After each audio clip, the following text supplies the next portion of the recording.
तो 10th class का locus जो चैप्टर है 10वां आरबीएससी का, वो क्लियर हो चुका है। वो मैंने आपको पूरा सॉल्व करवा दिया, उसके एग्जाम्पल भी मैंने सॉल्व करवा दिए विद एग्जाम्पल विद थ्योरम। अब मैं आपका अगला चैप्टर है 10th का सिमिलरिटी, समरूपता वाला चैप्टर, 11वां चैप्टर है, वो मैं ले रहा हूँ आपका अब। और जैसा कि मैंने पहले कहा था कि मैं 10th क्लास के जो सबसे इंपॉर्टेंट टॉपिक हैं, जो बच्चों को कुछ ज़्यादा टफ लगते हैं, थ्योरम वाले, 10वां 11वां है 12वां है, ये चैप्टर मैं पहले कराऊंगा। तो मैं उसी हिसाब से पहले मैंने 10वां करा दिया लोकस वाला, अब मैं ले रहा हूँ आपका 11वां चैप्टर जिसका नाम है समरूपता, सिमिलरिटी।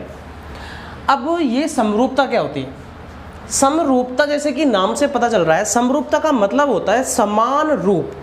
जैसे माना कि मैंने एक सर्कल बनाया, ये एक सर्कल है और मैंने एक दूसरा सर्कल बनाया, इन दोनों का जो रूप है वो दिखने में एक जैसा है, साइज इसमें छोटा बड़ा हो सकता है समरूपता में।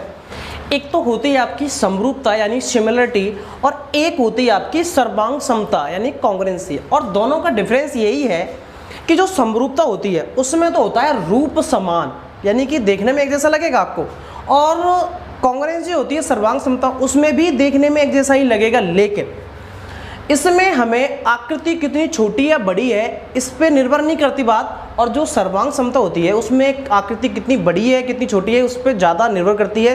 सर्वांग समता में, कॉन्ग्रुएंसी में, दोनों आकृति, दोनों डायग्राम इक्वल होने चाहिए, जबकि इसमें दिखने में एक जैसे होने चाहिए, छोटे बड़े कैसे भी वो हो सकते हैं। जैसे कि मैं जैसे एग्जांपल लूँ, एक जैसे कि हम अपना फ़ोटो लेते हैं मोबाइल में, तो हमने एक फ़ोटो लिया और एक सामने खड़े, दोनों दिखने में एक जैसे हैं लेकिन दोनों का साइज कैसा है, अलग अलग है। फ़ोटो छोटा दिखेगा, हम साइज में बड़े हैं।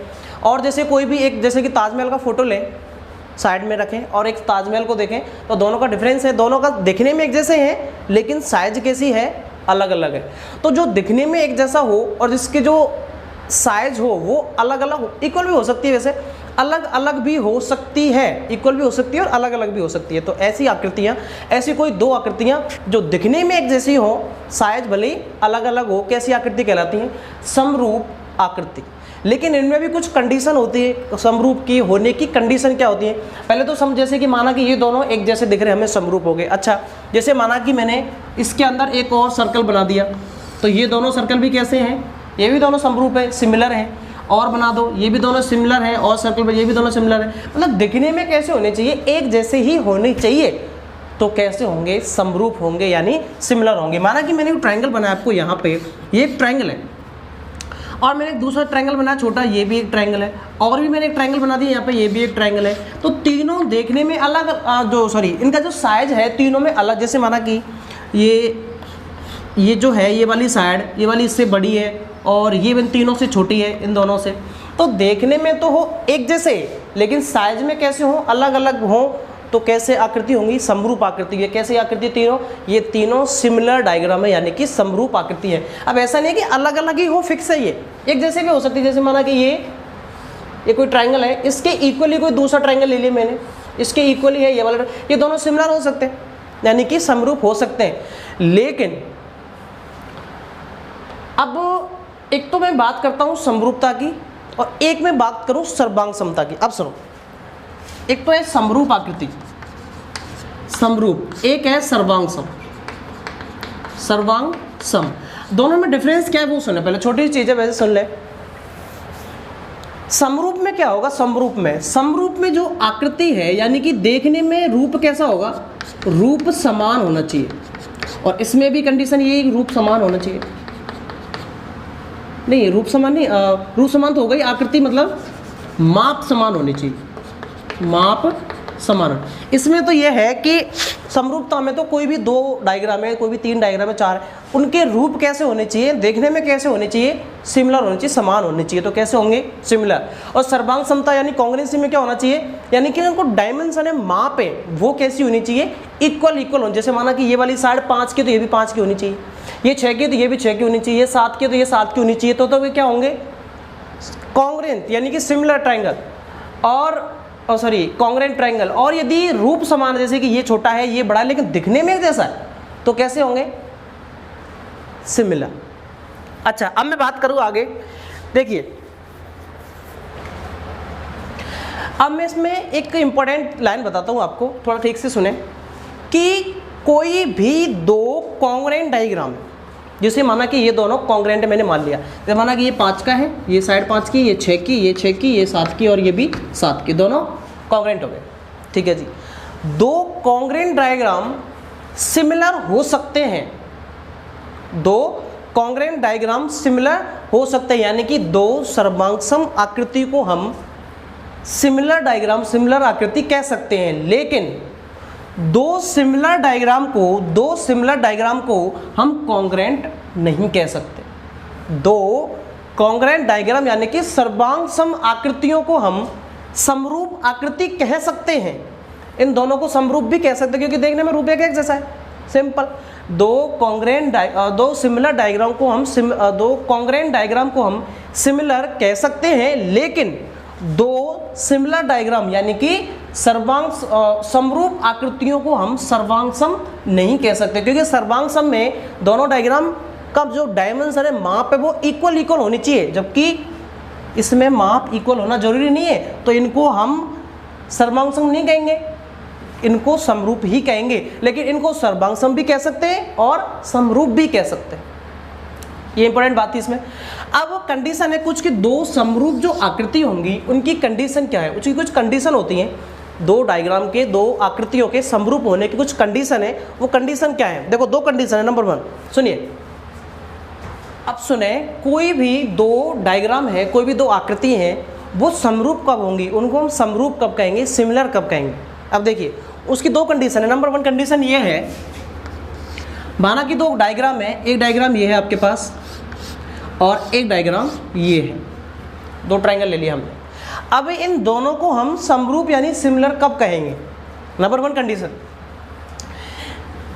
इनके जो कॉरेस्पॉन्डिंग एंगल हैं यानी कि संगत अवयव हैं, वो कैसे संगत कोण है, वो कैसे होने चाहिए? इक्वल। ये वाला कोण इसके बराबर होना चाहिए, ये वाला कोण इसके इक्वल होना चाहिए और ये वाला एंगल इस एंगल के इक्वल होना चाहिए। यानी कि नंबर 1 कंडीशन ये है कि जो संगत कोण है वो कैसे होनी चाहिए? समान होने चाहिए। संगत कोण समान हो। यदि दो डायग्राम है, उनके यदि संगत कोण समान है यानी कि दोनों आपस के एंगल इक्वल हैं, तो कैसे हो जाएंगे वो दोनों डायग्राम कैसे हो जाएंगे? सिमिलर। नंबर 2 कंडीशन ये है कि इनके भुजाओं का अनुपात, भुजाएं इक्वल नहीं, भुजाओं का अनुपात कैसा हो? समान। जैसे माना कि ये ले ली मैंने 4 की, ये ले ली 2 की और ये ले ली 3 की, और ये जैसे ले ली 8 की, ये 6 की और ये 4 की। तो इन दोनों भुजाओं का अनुपात यानी कि इसका रेशो है, इसकी वहाँ पे 2, इसका है 4, कितना आएगा? 2 1 जा 2, 2 2 जा 4, 1/2। इसका 1/2 आया तो इसका भी 1/2 आना चाहिए। देखना 3/6 करेंगे कितना आएगा? वही 1/2 ही आएगा, इक्वल। अब इसका भी 4/8 करेंगे कितना आएगा? 4 × 4 4 × 8, वही। यानी कि तीनों का कितना है? 1/2 1/2 और 1/2।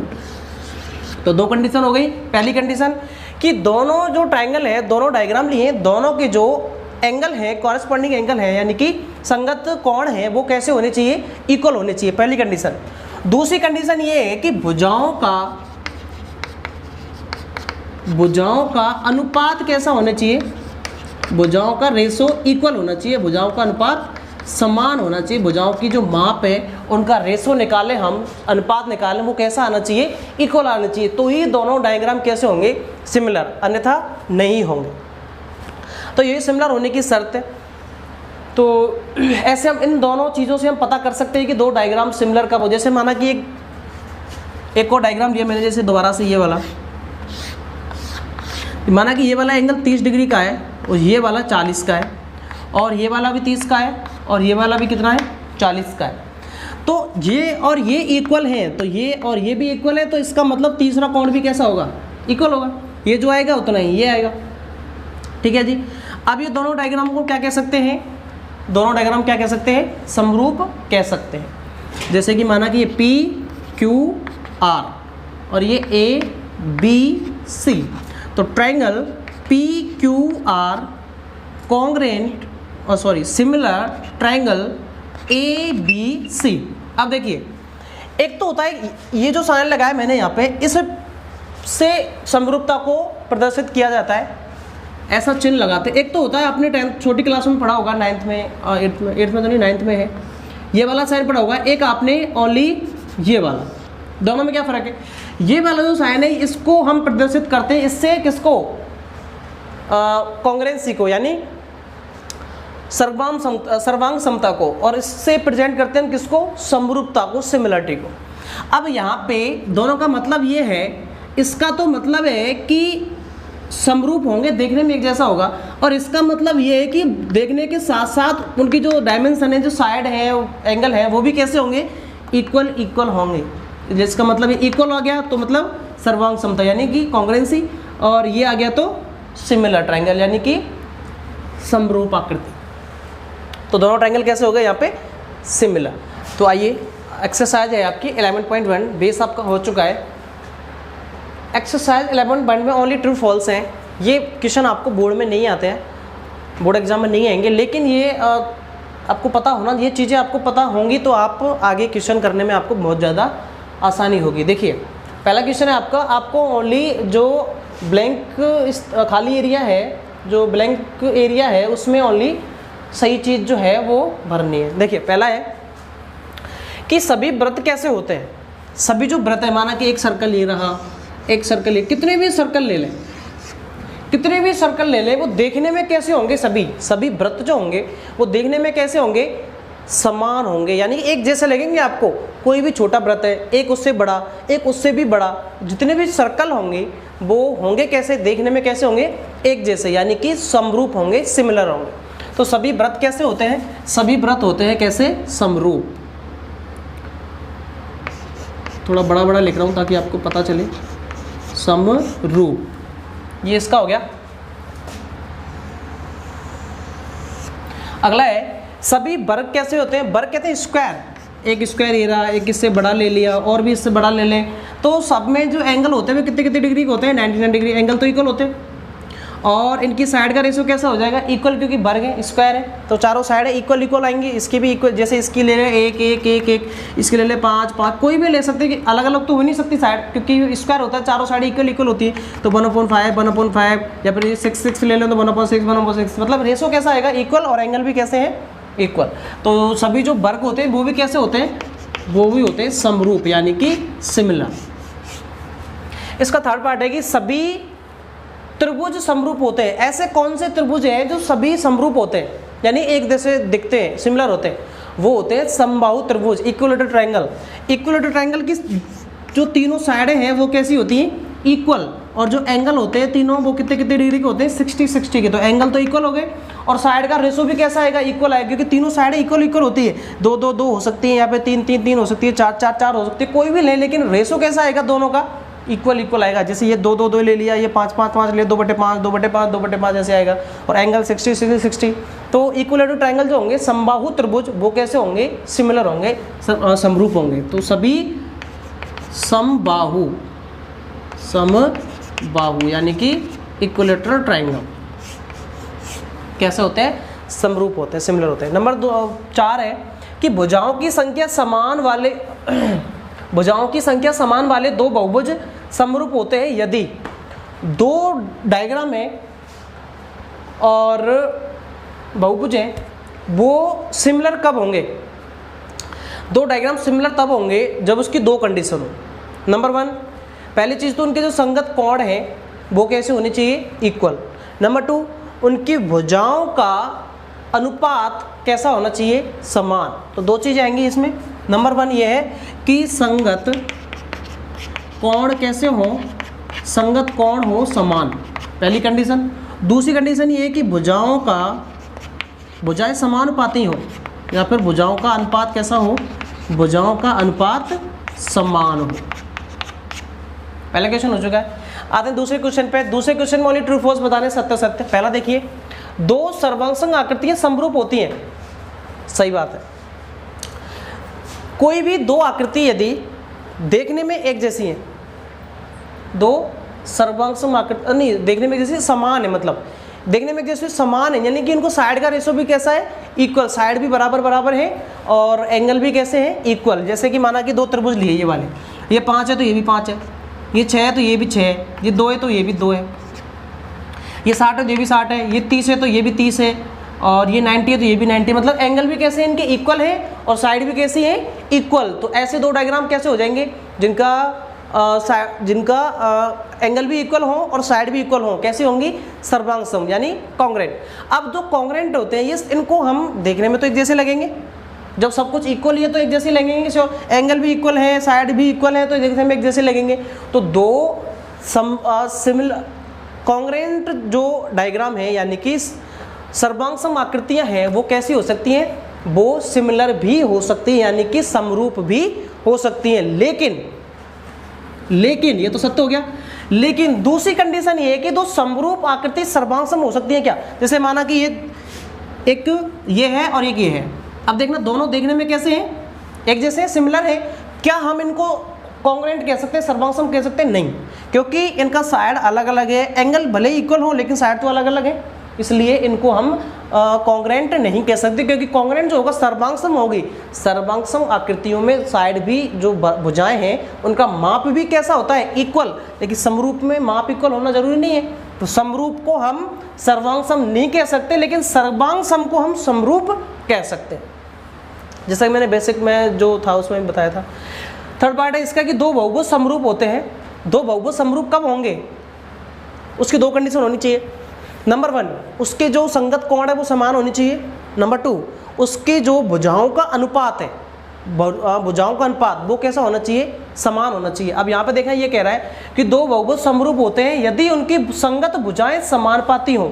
बस संगत भुजाएं समानुपाती, कोण तो है ही नहीं, तो कोण की तो बात ही नहीं की इसमें, तो इतना काफ़ी नहीं है इसके लिए। इसमें ये और कहता कि कोण भी समान हो तो हम कह देते, तो इसमें ये जो चीज़ जो हम जानकारी दी है अधूरी अभी, तो ये असत्य हो गया। इसमें कोण की बात करता तो सत्य होता।